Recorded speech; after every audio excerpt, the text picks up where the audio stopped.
नमस्कार, आप देख रहे हैं न्यूज़ फॉर इंडिया। मैं हूं आपके साथ ऋतु तोमर। बुलेटिन की शुरुआत करेंगे बड़ी खबर के साथ। गाजीपुर बॉर्डर पर किसानों का उग्र प्रदर्शन। दिल्ली से गाजियाबाद आने वाले रास्ते को बंद कर दिया गया है। यूपी उत्तराखंड के किसानों का जत्था भी पहुंच चुका है और कृषि कानूनों को रद्द करने की मांग पर किसान अड़े हुए हैं। तो गाजीपुर बॉर्डर पर अन्नदाता का संग्राम, गाजीपुर बॉर्डर पर किसानों का उग्र प्रदर्शन। एक्सक्लूसिव तस्वीरें इस वक्त न्यूज़ इंडिया की टीवी स्क्रीन पर आप देख रहे हैं। दिल्ली से गाजियाबाद आने वाले रास्ते को बंद कर दिया गया है और वहीं यूपी उत्तराखंड के किसानों का जत्था भी पहुंच चुका है गाजीपुर बॉर्डर पर। आपको बता दें कि कल रात ही उत्तराखंड से आने वाले किसान, यूपी के भी जो बाकी किसान हैं और भी किसान आने लगे हैं और काफ़ी एक बड़ा जत्था गाजीपुर बॉर्डर पर पहुंचा है और उसी जत्थे की तस्वीरें हम आपको दिखा रहे हैं। प्रदर्शन कर रहे हैं किसान और ये प्रदर्शन लगातार बढ़ता जा रहा है दिन ब दिन। हालांकि 1 महीना इस प्रदर्शन को हो चुका है। लगातार सरकार भी बातचीत के लिए पूरी कोशिश कर रही है। 6 दौर की वार्ता हो चुकी है, उसके बाद कई प्रस्ताव भेजे जा चुके हैं, लेकिन फिलहाल ये गतिरोध सरकार और किसानों के बीच में बढ़ता ही जा रहा है और उसी गतिरोध की ये झलक, किसानों का प्रदर्शन, किसानों का आंदोलन। कृषि कानून को रद्द करने की मांग पर किसान अड़े हुए हैं और ये मांग दिन ब दिन और भी ज्यादा मजबूत होती जा रही है। तो किसानों के प्रदर्शन की एक्सक्लूसिव तस्वीरें, क्योंकि इस प्रदर्शन में आज वो किसान भी शामिल हैं जो अब तक अपने घरों पर थे, लेकिन अब उत्तराखंड से, यूपी के कई इलाकों से ये किसान निकले हैं और अब गाजीपुर बॉर्डर पर पहुंच चुके हैं उन किसानों का समर्थन देने के लिए जो कि पिछले 1 महीने से गाजीपुर बॉर्डर पर बैठे हुए हैं मांगों को लेकर, तीनों कानून को वापस करने की।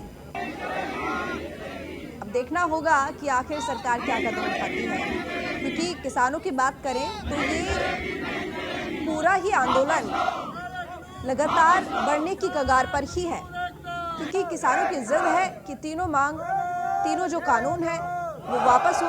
इन तीनों कानूनों को वापस करने की मांग किसानों की, लेकिन सरकार चाहती है कि संशोधन कर लिया जाए। जिस भी प्रोसेस से दिक्कत है किसानों को, जिस भी पॉइंट से दिक्कत है, जिस भी बिंदु पर बात करना चाहते हैं, उसके लिए सरकार भी तैयार, लेकिन किसानों का दो टूक कहना कि तीनों मांग वापस हो,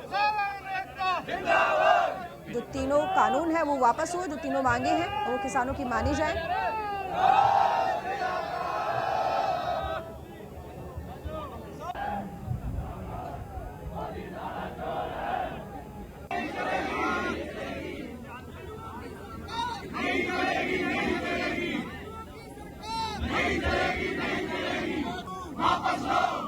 तो गौरव यादव गाजीपुर बॉर्डर से इस वक्त हमारे साथ जुड़े हुए हैं लाइव। गौरव, उत्तराखंड से भी और यूपी के भी कई इलाकों से किसान यहाँ पहुंच चुके हैं, जत्था पहुंच चुका है।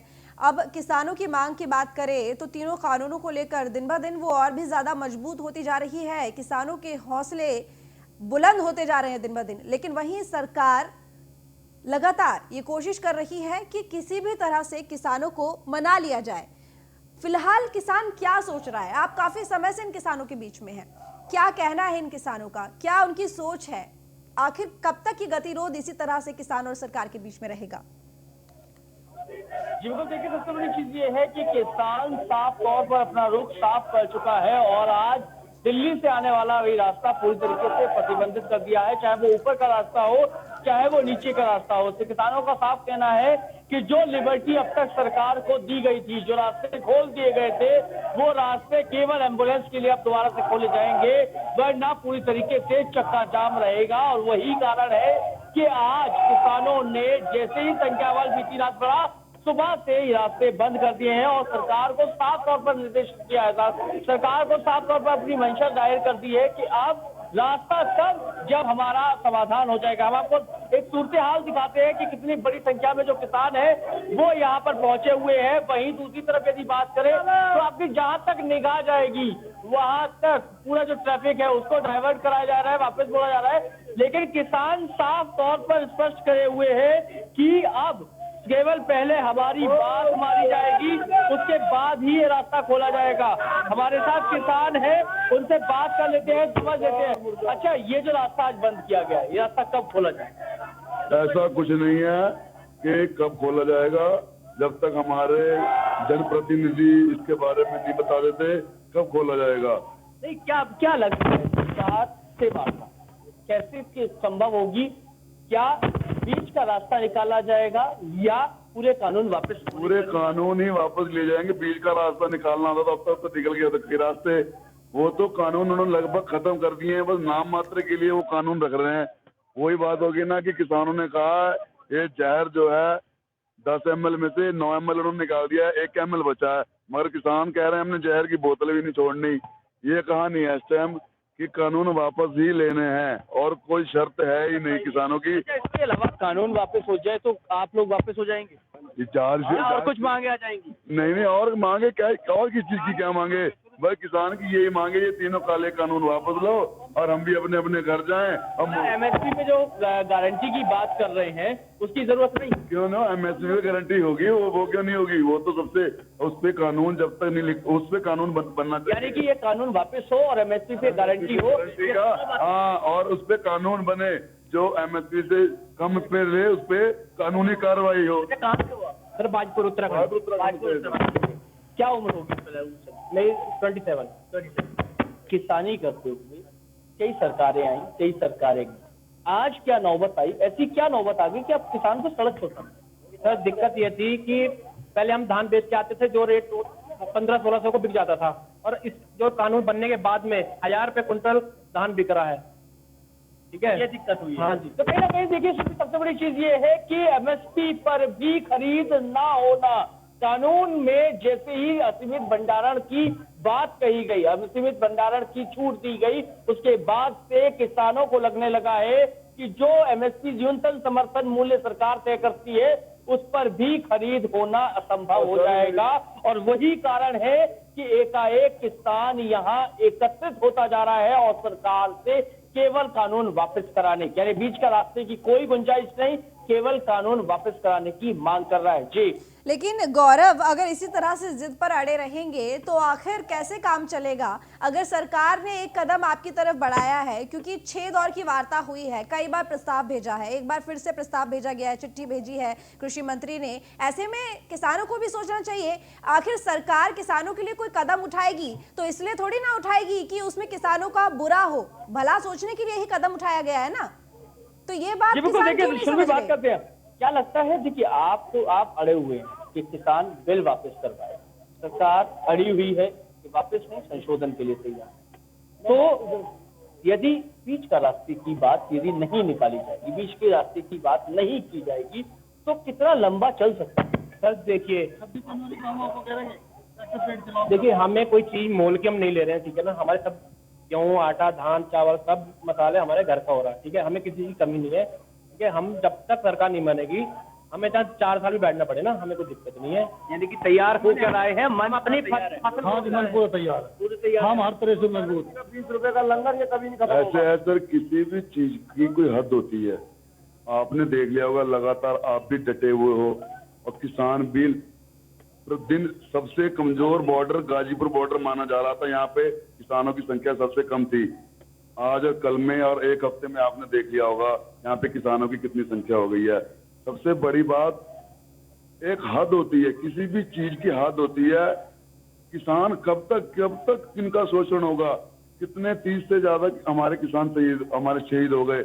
मोदी जी ने एक भी उसके ऊपर कोई ट्वीट नहीं किया, एक भी उसके ऊपर श्रद्धांजलि नहीं दी, कोई उसके बारे में ये नहीं, मतलब कि किसी सरकार के किसी भी नुमाइंदे ने ये नहीं कहा कि इतना नहीं, कोई संवेदना नहीं है। कितने शर्म की बात है। और किसान से बड़ा तो कुछ देश में है ही नहीं। और हमारी उम्र ही क्या है?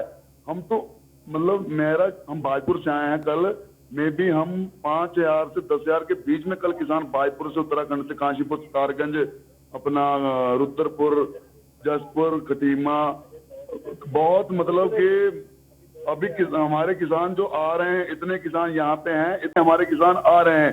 इसलिए किसी भी चीज की हद होती है, उस हद को देखते हुए किसानों ने अब मन बनाया है कि अब नहीं, जो हमारे लिए यहाँ पे बैठे हैं पार।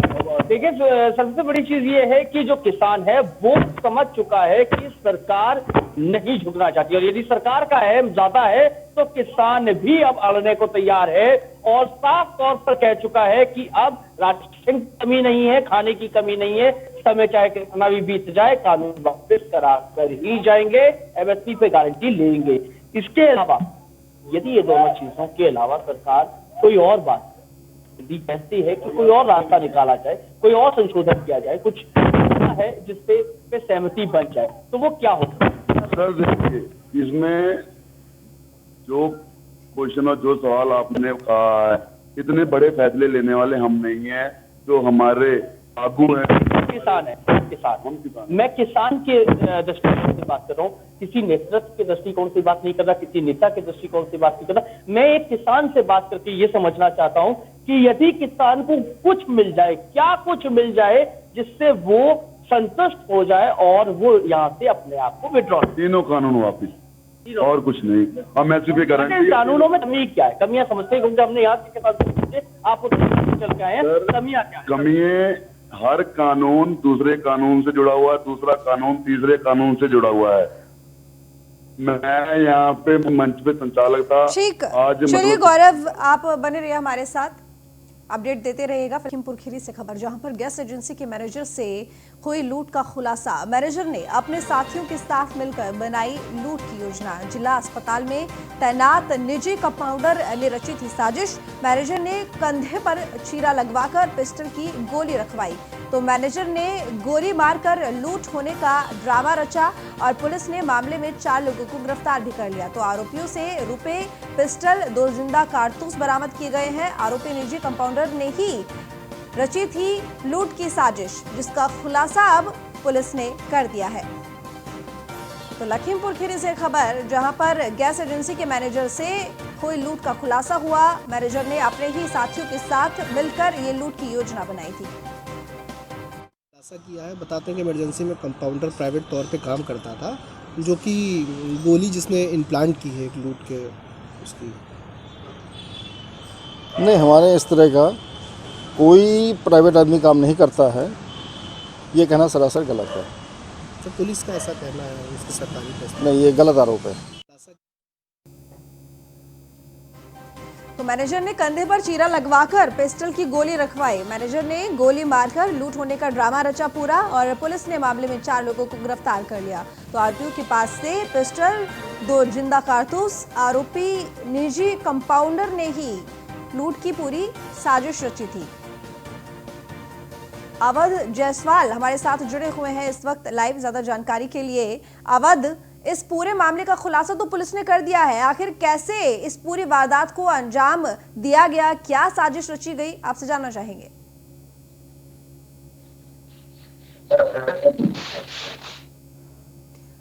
अवध, आप तक मेरी आवाज पहुंच पा रही है? लगता हमारा संपर्क नहीं हो पा रहा है, कोशिश की जाएगी संपर्क साधने की। तो बता दें आपको कि गैस एजेंसी के मैनेजर के साथ लूट हुई थी पिछले कुछ दिनों पहले, और अब उस लूट का खुलासा हो गया है, जिसमें ये सामने आया कि मैनेजर ने अपने ही साथियों के साथ मिलकर इस लूट की पूरी वारदात को अंजाम दिया था। अवध जायसवाल हमारे वरिष्ठ संवाददाता लाइव जुड़े हुए हैं हमारे साथ ज्यादा जानकारी के लिए। तो अवध, आपसे जानना चाहूंगी, लूट का खुलासा तो पुलिस ने कर दिया है, आखिर कैसे साजिश को अंजाम दिया, कैसे साजिश रची गई, बताइए। देखिए ऋतु, आपको बता दें कि ये बहुत बड़ा खुलासा है, और सबसे चौंकाने वाली बात है कि जिला अस्पताल में बनाई गई जो चिकित्सा रिपोर्टें होती है, उसी के आधार पे जो कानूनी पक्ष की कार्रवाई होती है और मुकदमे की मजबूती होती है। ऐसे में सबसे बड़ा सवाल यह है कि जिला अस्पताल में इतना बड़ा रैकेट चल रहा था और ना सीएमएस को पता था, जबकि वो खुले रूप से जो डॉक्टर हैं, उनके गुर्गे हैं जो इमरजेंसी वार्ड में तैनात रहते हैं और इस तरीके के कृत्यों का अंजाम देते हैं।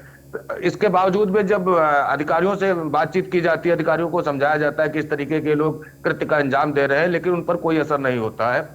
लखीमपुर खीरी पुलिस ने जो खुलासा किया है, वास्तव में बहुत अहम खुलासा है। कैसे पुलिस को ये कामयाबी मिली अवध, आखिर कौन सा ऐसा क्लू मिला जिससे ये सामने आया कि आखिर ये मैनेजर खुद ही इस पूरी वारदात में शामिल था, पूरा ड्रामा रचा अपने साथियों के साथ मिलकर? हाँ, देखिए, आज से 2 सप्ताह पूर्व एक घटना होती है, जिस घटना के बाद ये बताया जाता है कि 1,49,000 रुपए हमसे लूट लिए गए। घटना के बाद जब मामला पुलिस के सामने आता है, पुलिस के मुकदमा दर्ज तो कर लेती है, लेकिन पुलिस को शुरू से ही शक हो जाता है, क्योंकि जो बुलेट डाली गई थी ऑपरेशन करके, वो बुलेट कहीं ना कहीं से जो उसके निशान जो थे, ऑपरेशन के निशान, वो पुलिस को नजर आ रहे थे। पुलिस ने इसीलिए इस मामले को बेहद गंभीरता से लेते हुए पुलिस ने तत्काल सुई की जो पुलिस की रडार थी, वह वादी पर ही घूमी और वादी को वो रडार पे थे, वादी को किया जा रहा था, ट्रेस किया जा रहा था, और ट्रेस करने के दौरान उसके संपर्क जो थे पता चले हमारे कि साथ आपसे जानकारी लेंगे। सीएमएस आरती अग्रवाल हमारे साथ जुड़ी हुई है। बहुत स्वागत है आपका न्यूज़ वन इंडिया पर। आरती, आपको मेरी आवाज मिल पा रही है? हाँ, सुन रही है जी, बहुत स्वागत है आपका न्यूज़ वन इंडिया पर। आपसे जानना चाहूंगी इस पूरे मामले का खुलासा हुआ है और कैसे आखिर जानकारी मिली कि इस पूरे मामले में, क्योंकि चीरा लगाकर उसमें बुलेट डाली गई थी।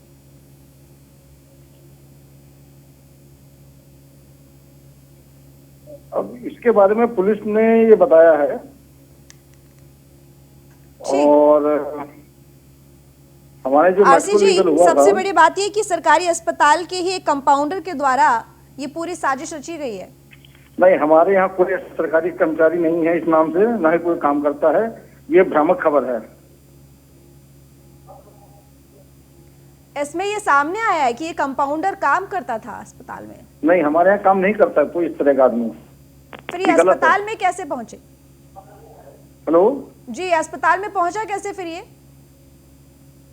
अस्पताल में आया हूँ किसी के साथ। अस्पताल पब्लिक प्लेस है, कोई भी आ सकता है। नहीं तो चीरा लगवाकर इस तरीके से पिस्टल की गोली डलवा देना अस्पताल में जाकर, ये कैसे हो सकता है? अस्पताल कैंपस में ऐसी कोई घटना नहीं हुई है। ये खबर गलत है। आरसी जी, ये खुलासा हुआ है कि अस्पताल में ये सारी चीजें हुई हैं और आप कह रहे हैं खबर ही किसने गलत कहा है? किसने कहा अस्पताल में हुआ है? हमारे साथ जुड़े हुए हैं अवध जायसवाल, हमारे संवाददाता। अवध जी, हमारे साथ आरसी अग्रवाल जुड़े हुए हैं सीएमएस। उनका कहना है कि ये खबर ही गलत है। नहीं, इनसे हम एक सवाल करना चाहेंगे रितु जी। इनसे सवाल करिए कि जो पुलिस ने प्रेस नोट जारी किया उसमें लिखा है कि जिला अस्पताल के कंपाउंडर प्राइवेट कंपाउंडर था, तो क्या यह पुलिस अधीक्षक पर कोई नोटिस देंगे या पुलिस अधीक्षक को कोई कार्रवाई करेंगे? बताइए, जवाब दीजिए अब आरसी जी। क्या पूछ रहे हैं? प्रेस नोट में लिखा हुआ है ये बात जो पुलिस की तरफ से जारी हुआ है कि जिला अस्पताल का कंपाउंडर था जो इस साजिश में शामिल था। आप कह रहे हैं खबर गलत है। हमारे यहाँ इस नाम का कोई कर्मचारी नहीं है, ना ही कोई काम करता है। तो फिर आपको एक्शन लेना चाहिए ना। आप क्या करेंगे आगे फिर बताइए, क्योंकि फिर तो अस्पताल को बदनाम करने की साजिश है ना। नहीं तो सीएमएस साहब क्या पुलिस अधीक्षक को नोटिस देंगे? हेलो आरसी जी, अब क्या आप नोटिस देंगे? क्योंकि प्रेस नोट में ये जारी किया गया है कि जिला अस्पताल में ये कंपाउंडर काम करता था। चलिए, फोन काट दिया है आरसी अग्रवाल साहब ने। उनका तो ये कहना है कि इस पूरे मामले में कोई कंपाउंडर था ही नहीं, जिला अस्पताल में वो काम भी नहीं करता था। लेकिन फिलहाल आपको ये बता दें जी, अवध जायसवाल हमारे साथ लगातार बने हुए हैं। अवध, ये बात कही है आरसी अग्रवाल ने कि इस नाम का कोई भी व्यक्ति, कोई भी कंपाउंडर जिला अस्पताल में था ही नहीं। ऋतु, आपको बता दें कि सबसे बड़ी लापरवाही सीएमएस की रहती है कि जो जिला अस्पताल में दर्जनों प्राइवेट लोग काम करते हैं और जो जिनको ABCD की भी नहीं पता है, कक्षा 8 पास भी नहीं है, और जो मरीज है उनके कई इंजेक्शन लगाते हैं, कई ट्रीटमेंट करते हैं। ये जो निजी जो चिकित्सक हैं उनके द्वारा निजी गुर्गे रखे गए हैं जो मरीजों से अवैध वसूली भी करते हैं, और इस बात का कई बार खुलासा किया जा चुका है। लेकिन सीएमएस साहब सिक्कों की कड़कड़ाहट के सामने घटाट बने हुए हैं। बिल्कुल अवध, और अगर इस तरह का कोई कंपाउंडर काम नहीं करता है तो आखिर किसकी हिम्मत हुई कि अस्पताल में जाकर इस तरह से इतनी बड़ी साजिश रच ले, चीरा लगवा दे, अंदर पिस्टल की गोली डलवा दे। मतलब इतना बड़ा खेल चल रहा है और आप कह रहे हैं कि अस्पताल में हुआ ही नहीं है ये। और अगर इस तरह से कुछ भी नहीं हुआ तो प्रेस नोट में तो ये जारी हुआ, इनको फिर एक्शन लेना चाहिए कि अस्पताल को बदनाम करने की साजिश है। ये क्या एक्शन लेंगे? जिसके मकान जो कांच के होते हैं दूसरों पर पत्थर क्या फेंकेंगे? इनके एक्शन लेने के बाद कई बार मंडलायुक्त ने भी इस मामले को संज्ञान में लिया, जिलाधिकारी ने इनसे कई बार कहा। उसके बाद ये जो जब से आरसी अग्रवाल डॉक्टर साहब आए हैं तब से इनके यहाँ और भी दर्जनों लोग बढ़ गए हैं जो इस तरीके के काम करते हैं। आप एक समझ लीजिए कि ऋतु कितनी बड़ी बात है कि इतने बड़े मुकदमे, एक छोटे से मुकदमे में गोली लगवा के 307 का मुकदमा, लूट का मुकदमा बना दिया गया। जो इसमें आरोपी गिरफ्तार होते या किसी को पुलिस गिरफ्तार करती है, निर्दोष जेल जाते और कई सालों की सजा काटते, लेकिन इनको इस बात की परवाह नहीं है। बात कि जिला अस्पताल के प्रशासन की भी मिली भगत तो रही होगी ना, तभी इतनी बड़ी साजिश को अंजाम दे दिया गया। तो आरसी अग्रवाल साहब ये बता देना कि पुलिस अधीक्षक को क्या नोटिस देंगे, जब पुलिस अधीक्षक खुद कह रहे हैं, बाइट में कह रहे हैं, और जो प्रेस नोट उन्होंने जारी किया उन्होंने कहा है कि जिला अस्पताल के प्राइवेट कंपाउंडर था जो ये मनोज श्रीवास्तव इस तरीके का कृत्य करता था। चलिए आप हमारे साथ बने रहिए। यहाँ पर अवध सीएमएस साहब अभी हमारे साथ जुड़े, वो तो पल्ला झाड़ रहे हैं कि इस बात से कोई लेना देना ही नहीं है अस्पताल का, लेकिन प्रशासन का क्या कहना है, पुलिस प्रशासन का? चलिए आपको पहले वो सुनाते हैं। सर एक घटना का खुलासा हुआ है क्या? थाना कोतवाली सदर खीरी में एक मुकदमा पंजीकृत हुआ था जिसमें ये दर्शाया गया था कि एक व्यक्ति को गोली लगी है और वो सड़क के किनारे पाया गया था।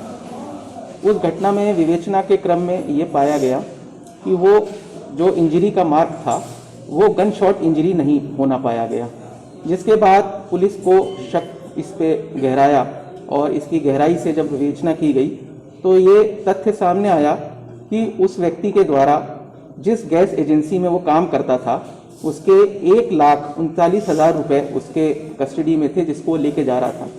उन पैसों को हड़पने की नीयत से उसने अपने साथियों के साथ मिलकर एक पूरी घटना को, एक नकली घटना को रचित किया और उसने अपने साथी के माध्यम से एक बुलेट .32 बोर का अपने। चलिए अवध, बहुत शुक्रिया आपका तमाम जानकारी के लिए।